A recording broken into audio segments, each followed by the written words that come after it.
ಸ್ನೇಹಿತರೆ, ಮಾಜಿ ಪ್ರಧಾನಮಂತ್ರಿ ಜವಾಹರ್ಲಾಲ್ ನೆಹರು ಅವರಿಗೆ ಇನ್ನೊಂದು ಮದುವೆ ಆಗಿತ್ತು. ಅದು ಕೂಡ ನೆಹರು ಬುಡಕಟ್ಟು ಮಹಿಳೆಯನ್ನ ಮದುವೆಯಾಗಿದ್ರು ಅನ್ನುವ ಶಾಕಿಂಗ್ ವಿಚಾರ ನಿಮ್ಗೆ ಗೊತ್ತಾ? ಹೌದು. ಆದರೆ ಈ ಮದುವೆ ಆಗಿರುವ ವಿಚಾರ ನೆಹರು ಅವರಿಗೇನೆ ಗೊತ್ತಿಲ್ಲ. 1959ರಲ್ಲಿ ಪಂಚಾಯತ್ ಡ್ಯಾಮ್ ಅನ್ನ ಉದ್ಘಾಟಿಸುವ ಸಮಯದಲ್ಲಿ ಬುದ್ನಿ ಮಂಜಾಹಿಯಾನ್ ಎಂಬ ಸಂತಾಲ್ ಬುಡಕಟ್ಟು ಜನಾಂಗದ ಮಹಿಳೆ ನೆಹರು ಅವರನ್ನ ಸ್ವಾಗತಿಸೋದಕ್ಕೆ ಆಯ್ಕೆ ಆಗಿರ್ತಾರೆ. ನೆಹರು ಅವರನ್ನ ಸ್ವಾಗತಿಸೋದಕ್ಕೆ ಒಂದು ಹೂ ಮಾಲೆಯನ್ನ ನೆಹರು ಅವರ ಕೊರಳ ಮೇಲೆ ಆ ಹುಡುಗಿ ಹಾಕ್ತಾಳೆ. ನೆಹರು ಅವರು ತಮಾಷೆಯಾಗಿ ತಬ್ಬಿಕೊಂಡು ಆಕೆಯ ಕೊರಳಿಗೆ ಆ ಮಾಲೆಯನ್ನ ವಾಪಸ್ ಹಾಕ್ತಾರೆ. ಬುಡಕಟ್ಟು ಸಂಸ್ಕೃತಿಯ ಪ್ರಕಾರ ಮಾಲೆಯನ್ನ ಪರಸ್ಪರ ಬದಲಾಯಿಸಿಕೊಂಡ್ರೆ ಮದುವೆ ಆಯಿತು ಅಂತ ಅರ್ಥ. ಆ ದಿನದಿಂದ ಬುದ್ನಿ ಗೊತ್ತಿಲ್ಲದೆ ನೆಹರು ಅವರ ಬುಡಕಟ್ಟು ಮಡದಿಯಾಗ್ತಾರೆ.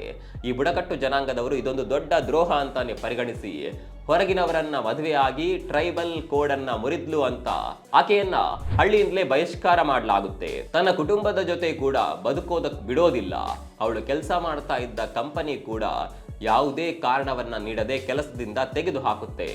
ಈ ಘಟನೆ ಬಗ್ಗೆ ನೆಹರು ಅವರಿಗೆ ಗೊತ್ತೇ ಆಗೋದಿಲ್ಲ. ಮುಂದೆ ಅವರ ಮೊಮ್ಮಗ ರಾಜೀವ್ ಗಾಂಧಿ ಅವರಿಗೆ ಈ ಘಟನೆ ಬಗ್ಗೆ ಗೊತ್ತಾಗುತ್ತೆ. ನಂತರ ರಾಜೀವ್ ಗಾಂಧಿ ಆಕೆಗೆ ಕೆಲಸವನ್ನ ವಾಪಸ್ ಕೊಡಿಸ್ತಾರೆ.